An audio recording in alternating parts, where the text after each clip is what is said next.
एक राजा था, उसका बहुत बड़ा राजमहल था। और राजमहल बड़ा हो तो उसकी छत तो और भी बड़ी होती है, तो उसकी छत भी बहुत बड़ी थी और वह उस छत पे हर रोज़ टहलता था। तो जब हर रोज़ वह राजा उसकी छत पे टहलता था तो वहाँ से उसके सामने से एक संत गुजरता और फिर उधर जाता।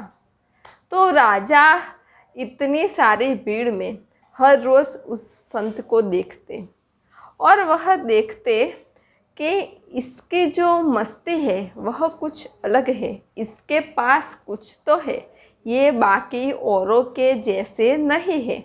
और उनके कपड़ों से लगता तो यह है कि वह कोई संत है, साधु है, ऐसा लगता है। लेकिन यह वहाँ से लेकर के यहाँ तक जाते हैं, लेकिन आसपास कुछ देखते नहीं, अपने ही मस्ती में मस्त होकर के जाते हैं। उनके पास ऐसा तो क्या है, ऐसा राजा को विचार है। फिर दूसरा दिन हुआ तो दूसरे दिन भी वह राजा उस संत को जाते हुए देखते और देखते कि अरे, इसके पास तो कुछ अलौकिक लगता है, इसके पास कुछ दिव्यता है और इसके पास जो है वह मेरे पास नहीं है, ऐसा राजा को लगा। फिर दूसरे दिन तो राजा को नींद भी नहीं आई। फिर तीसरा दिन हुआ तो तीसरे दिन भी वह संत रास्ते से उधर जा रहे थे। बस राजा उस संत को देखते रहता और उसे मन में विचार आते रहते कि संत के पास कुछ ऐसा है जो मेरे पास नहीं है। और उनकी तो नींद भी उड़ गई। फिर उन्होंने मंत्री जी से बात की कि यह संत कहाँ रहते हैं और वह कहाँ जाता है, इसकी जांच करो।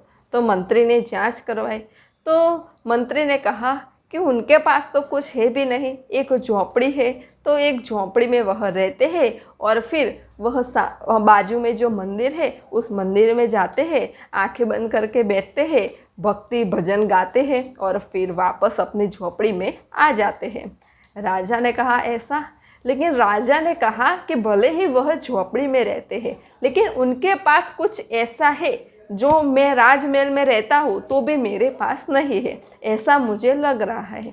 तो मंत्री ने कहा कि उस संत को बुलवा लेते हैं राजमहल में, इसमें कौन सी बड़ी बात है, आप तो राजा है। तो राजा ने कहा कि ठीक है, बुलवा लीजिए संत को राजमहल में।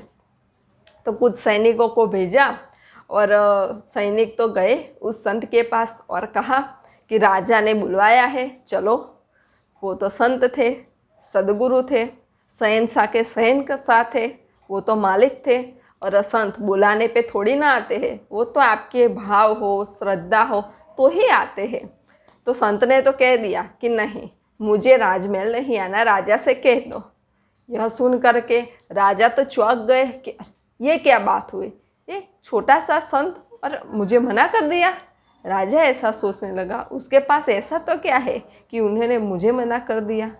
तो राजा तो वापस से सोचने लगा। चौथा दिन हुआ तो वह संत फिर से गुजरने लगे।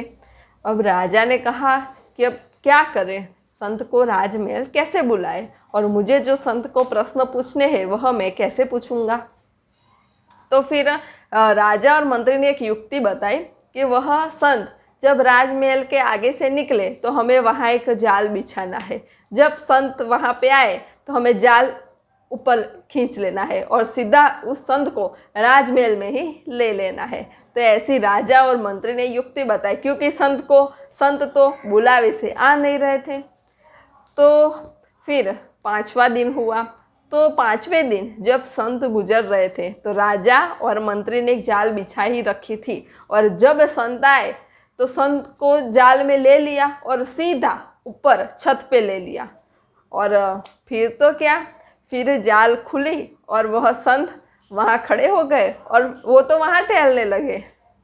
राजा ने कहा कि अरे ये क्या, आपने कुछ पूछा भी नहीं कि मुझे यहाँ क्यों उठाया और मुझे छत पे क्यों लेकर के आए और मेरे पे जाल क्यों डाला, ऐसा कुछ पूछा भी नहीं। और वह संत तो वहाँ टहलने लगे, इधर से उधर इधर से उधर। उनके भीतर तो कोई प्रश्न नहीं, वह तो वैसे ही आनंदित मस्ती में मस्त थे और उनके मुख पे तो एक सेकंड तक नहीं थी कि राजा ने मेरे साथ ऐसा किया, कुछ भी नहीं। राजा तो बहुत आश्चर्यचकित हो गया और उस संत को क्रोध भी नहीं आया। और वैसे भी सदगुरु को कभी क्रोध आता ही नहीं, क्योंकि सदगुरु तो करुणा के सागर है, दया के सागर होते हैं। तो उस संत को क्रोध भी नहीं आया। तो राजा तो बहुत आश्चर्यचकित हो गया कि यह मनुष्य होते हुए भी इसके भीतर जो दिव्यता है, जो अलौकिकता है और इसके भीतर जो अमूल्य खजाना है वो मेरे पास नहीं है। इतना सब कुछ इसके साथ मैंने किया, जाल में लेकर के ऊपर बुला लिया, तो भी इसने कुछ नहीं कहा, क्रोध भी नहीं आया। अरे ये क्या। फिर राजा ने उस संत से पूछा कि मुझे आपसे कुछ प्रश्न पूछने हैं। उस संत ने कहा कि पूछो, क्या पूछना है तुम्हें। राजा ने कहा कि आप एक अलग ही मस्ती में मस्त रहते हैं, आपके पास ऐसा तो क्या है।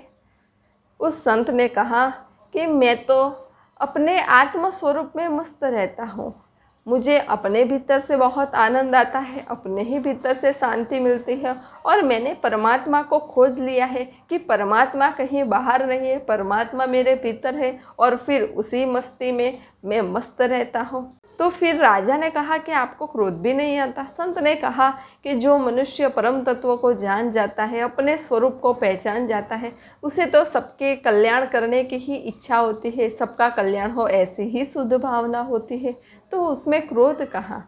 और फिर राजा ने और भी कई सारे प्रश्न पूछे और संत ने उनके जवाब दिए। फिर राजा तो एकदम मंत्रमुग्ध हो गया, आश्चर्यचकित हो गया।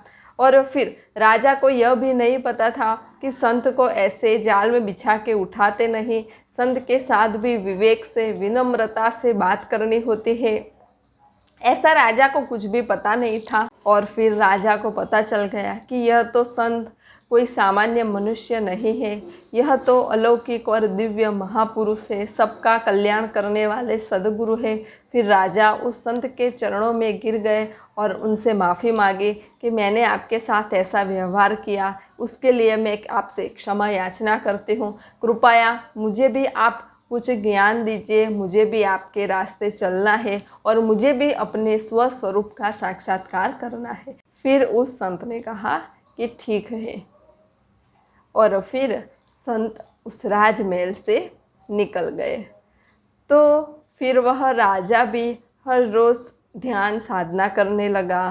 फिर उस संत की कुटिया में भी जाने लगा, उनके साथ ज्ञान चर्चा भी करने लगा, उनका तत्व ज्ञान भी सुनने लगा और राजा को बहुत आनंद आने लगा। फिर उसे समझ में आया कि संत क्या होते हैं, सदगुरु क्या होते हैं, उनकी मस्ती क्या होती है।